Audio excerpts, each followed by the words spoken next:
Transportation using solver example 7.1. 1. We use example 7.1 to how Excel solver can be used to solve a transportation problem. 2. First compute the total demand and total supply to check whether the given problem is a balanced or unbalanced problem. 3. Since both the total demand and total supply are equal to 95, the given problem is a balanced transportation problem. 4. Create a solution space, colored by green in the video, along with LHS and RHS for both the rows and columns.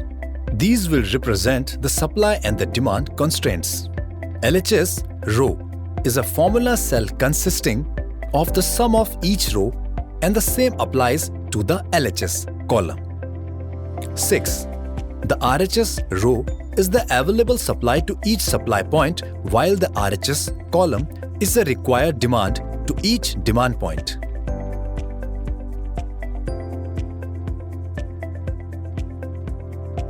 7. A relation column row is also inserted between the LHS and RHS, which depicts the relationship between the two LHS and RHS. Since the current example is a balanced transportation problem, the relation column row will all be filled up by equality.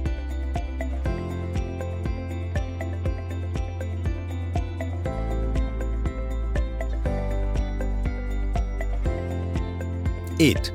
Now create a formula cell to have the minimum total cost of transportation.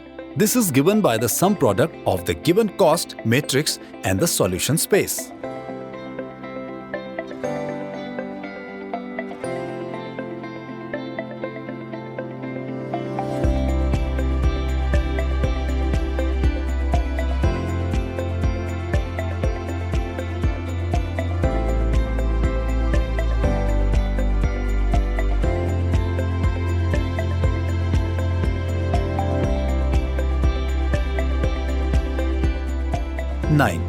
Go to the solver and start filling up the information as shown in the video and click Solve. You will have the required solution.